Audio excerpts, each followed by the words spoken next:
다음은 육각형 인간이에요. 외모, 성격, 학력, 자산, 직업, 집안. 몇 각형인가요? 다 육각형이 낫지. 동경한다고. 하지만 그러니까 워너비라는 내가 거잖아요. 육각형 자신감이 인간은 될 수 크긴데. 없기 때문에 좌절도 동시에 느껴요. 자신감도 크고 이제 뭔가 노력을 해야 되겠다는 그런 시도를 안 하게 된다는 거잖아. 어차피 안 될 거야라고 생각하는 거야. 가슴성형 이야기하면 항상 이야기하는 주제가 육각형은 아니고 삼각형이 세 개의 큰 축이 있습니다. 크기, 모양, 촉감입니다. 아, 삼각형 가슴이 돼야 되는 거군요. 삼각형이 아니야, 크기, 모양, 촉감. 촉감. 거기 또 뭐 없을까? 뭐 야, 가격? 육각형 만들어보자. 가격이 가성비, 합리적인 거. 가성비, 가성비. 흉터, 흉터. 흉터가 어떤지. 안정성 모양, 한번 촉감, 들어가면 어때? 경- 안정성 중요하잖아 가슴은. 그러니까 육각형 딱 만들었네. 태어날 때부터 슈퍼브한 사람들 응, 얘기하는 응, 거잖아요. 집안도 좋고 인물도 좋고 지능도 좋고 운동 성격도 능력도 좋아야 뛰어나고 뭐 그런 타고난 부분들이 우수한 거니까 육각형 가슴도 좋긴 한데 타고났을 때부터 비율도 좋고 크기도 괜찮고 촉감도 괜찮은 가슴을 워너비로 할 수 있는 거 아니에요? 성형한 티가 나는 게 아니라 원래부터 원래 그랬던 거죠. 원래 예쁜 본투비로 가슴인 거죠. 그냥 근데 이게 약간 우리나라에서는 옛날부터 자연스러운 과거야? 자연산. 난 그거 너무 싫어. 자연사 가지고 어쩌고 저쩌고 아, 얘기하는 게 나. 과거도 아니고 왜 자연사? 아까 전에 말했던 것처럼 수술한 티가 많이 안 나는 수술을 선호를 하게 될 거니까 결국엔 흉터도 굉장히 작았으면 좋겠고 그렇겠죠. 네, 그리고 만졌을 때도 티가 안 났으면 좋겠고 그런 이제 조금 더 자연스러운 방향으로 수술을 진행을 하고 싶어 할 것 같고 그리고 또 여기서 중요해질 것 같은 게 환자분들이 밝히고 싶지 않은 의료적인 내용들이 새어나가는 거 보안이라든가 이런 것들이 더 중요시 되지 않을까? CCTV나 이런 것들도 또 얘기했었지만 조금 더 그런 면에서 세심한 배려가 또 필요하게 되지 않을까? 그런 생각도 조금 들어요.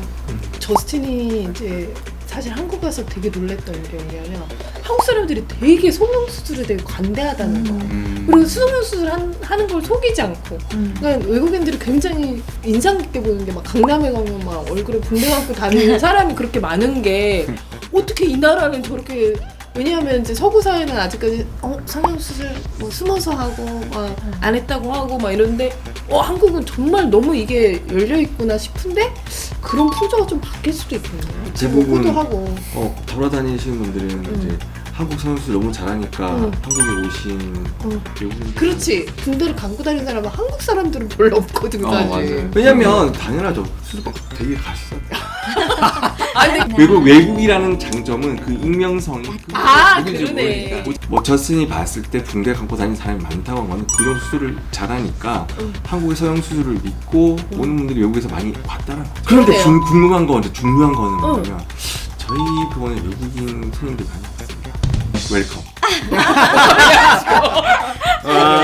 갑자기 이렇게 아까 말씀드렸던 우리가 6가지의 그런 지표를 봤던 것들을 맞춰서 수술을 하는 게 결국에는 수술 받는 분의 입장에서도 더 도움이 되는 거고 수술하는 사람 입장에서도 더 좋겠죠. 육각형 인간이라는 것들은 남의 시선에 보이는 것들이잖아요. 그러니까 크게 조금 씁쓸해요. 물론 뭐 성격도 있고 뭐도 있고 하지만은 많은 것을 가진 사람들이 또 사회에 많이 환원을 하기 때문에 그 사람의 업적이나 행동에 따라서 존중을 받는 건 맞는데 단순히 이제 뭐 인스타그램이라든가 이런 데서 이렇게 좀 많이 보여지는 이런 것들에 좀 사람들이 보면서 또 좌절을 느끼고 이렇게 하는 게 너무 남의 시선을 좀 의식하는 게 아닌가. 조금은 씁쓸해요. 각자가 정말 다 다른 색깔을 가지고 있는데 그러니까 내 고유한 색깔에 대한 탐구나 내 고유한 색깔을 개발하려는 노력보다는 조금은 그냥 남들이 우와 해주고 보이는 거, 남들이 평가하는 거 이런 것들에 점수를 매겨서 육각형을 만든 게 아닌가. 이 좌절이라는 게 사실은 좀 그렇잖아요. 내가 가질 수 없으니까 난 포기하고 싶어 이런 마음인 건데 어떻게 보면 끈기와 노력 그다음에 정말 힘든 시간 이게 모두에게 다들 색깔은 다르지만 존재를 하는 건데 그 힘든 시간이 없는 사람에 대한 혹시 동경은 아닐지 이런 거에 대해서도 좀 생각은 해볼 필요가 있을 것 같아요.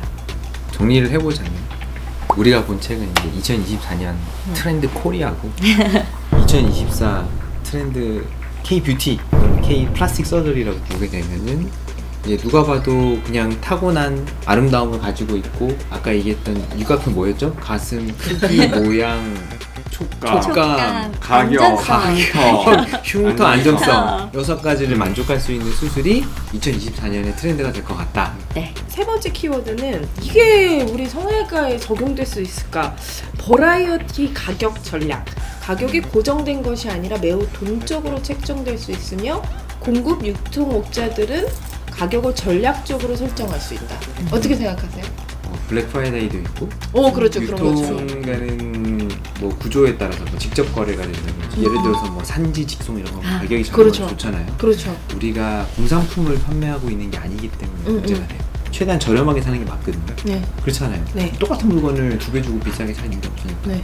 근데 사실은 우리가 지금 판매하고 있는 의료 서비스는 네. 이게 사실은 좀 많이 다르다는 거죠. 똑같은 수술을 해주는데 다른 비용을 받게 되는 거는 이제 내가 좀 한산할 때 그때는 좀 저렴하게 받을 수 있고 내가 되게 바쁠 때는 좀 비싸게 받고 이런 차이가 있을 수 있는 거 말고는 사실은 좀 차이가 없지 않나? 같은 병원 내에서도 원장님에 따라가지고 같은 보험을 수술하도 가격이 달라질 수 있다. 이 이야기도 포함될 수 있을 것 같은데. 그렇죠. 그렇죠. 그리고 성수기나 비수기에 따라서 가격이 달라질 수 있다. 이 이야기도 시간적인 개념일 수도 있고 같고. 유동적이라는 거는 그 정도로 수요를 예측할 수 있는 시스템이 너무 좋아졌기 때문에 가능하다라고 예측을 하는 건데 성형외과에서는 예전서부터 있어왔기 때문에 특별히 달라지는 변화는 아닌 것 같아요. 더 공정하게 세분화될 거고 성형외과 전반적으로도 이제 진행이 될 거냐? 저는 그럴 거라고 봅니다. 그러면은 이런 것도 될까요? 요일별로 가격이 다르다든지 그럴 수 있죠. 오전 수술이 오후 수술이 다르다든지 그럴 수 오, 그럴 그런 수도 거 있겠다. 환자분들이 첫 수술을 선호하시잖아요. 내 환자분들 가끔 선생님 어제 술 드셨나요?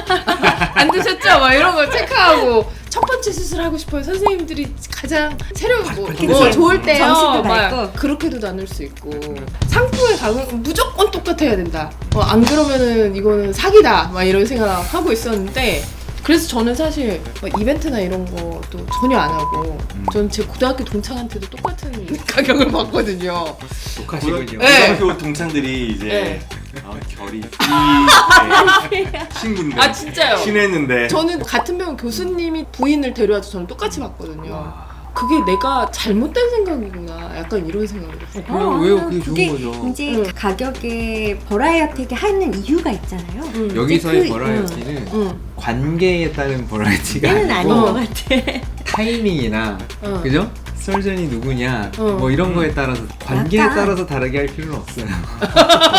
나 이렇게 김결 교수님 저 할인해드릴게요. 김별이 교수님 지인을 가지고 아, 디테일 가면 할인이 된다. 사인 받아오자. 사인 받아오자. 이렇게 보면은 내내 있었던 것들이잖아요. 호텔도 뭐 조식 포함이면 그렇지. 좀 뭐 비싸고 맞아요. 환불이 뭐 7일까지 가능하면은 비행기표가 싸고 응. 어떻게 보면은 조금 더 합리적인 소비를 원하는 분들한테 널 건 너고 뺄 건 빼서 좀 가격을 좀 합리적으로 조정을 해주는 것들이 조금 더 일상화되지 않겠느냐 이런 것들이 있을 것 같아요.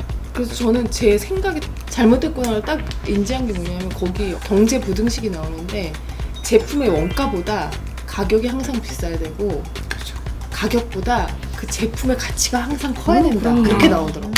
내가 그걸 딱 보면서 내가 환자분들이 지불하는 가격보다 더 큰 가치를 줄 수 있으면 그 안에서 조정은 가능하겠구나 약간 이런 생각이 들더라고요. 이제 제가 가격하고 관련돼서 고민되는 거는 얼마나 비싸게 받느냐라는 고민은 아니고 얼마까지 싸게 받아도 되느냐 이거 환자가 지불하는 금액 대비 좋은 가치를 내게 돼 있어요 기본적으로. 기본적으로 왜냐면 내가 너무 과도하게 받으면 시장에서의 경쟁력이 떨어지니까 그래도 평균보다 약간 높은 지점을 유지하고 있는데 오늘도 이제 사실 문의가 들어온 게 지난주에 나한테 상담을 받고 여러 병원들을 둘러봤어. 나한테 받고 싶대. 근데 너무 근데 너무 비싸대. 비싸. 할인을 좀 해달래. 그러면 이제 나는 그게 되게 어렵거든. 수술보다 어려운 게 어디까지 할인을 해줘도 되는 것이냐. 왜냐면 그런 수술들은 되게 복잡한 수술일 때가 많아요. 제재 수술인데 뭔가 조건이 복잡하고 알죠? 그러니까 간단한 심플한 수술로 그런 문제가 생기진 않거든요. 그 당시에 이제 상담을 했었을 때 나가는 가격이 그런 모든 가치가 다 밸류에이션이 포함되어서 세팅이 된 가격이 맞다면 그대로 한다? 가야죠. 원소 기호를 항상 말씀드리죠. 탄소, 석탄, 그리고 흑연, 연필심, 다이아몬드. 시간과 노력이 다른 거예요. 이 가격을 떨어뜨려 가지고 수술 받는 것에 돌아가는 가치 개인적으로 저는 없다고 생각합니다. 조 원장님 마음 좀 이해가 가요.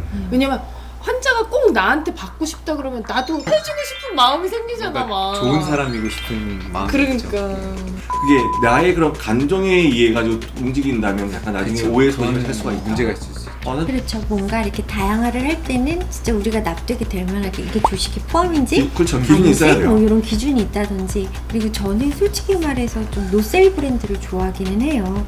왜냐면 제가 물건을 살 때 이게 어느 시기가 가면은 싸지겠지라고 생각하면은 그 물건을 지금 사고 싶어도 안 사게 되거든요. 손해보는 느낌이 그럴 수 있죠. 내가 조금 더 시간적인 여유가 있어서 합리적인 거를 따져볼 수가 있고, 그렇다고 하시는 분들은 그래서 좋은 가격으로 할 수 있는 거를 선호하는 방법도 있겠고, 오히려 그 고민하는 시간이 내가 이걸 알아보는 시간이 나에게 조금 더 고통스럽다? 이럴 경우에는 근처 사회이기 때문에. 맞아요. 연결이 연결 좋은데요.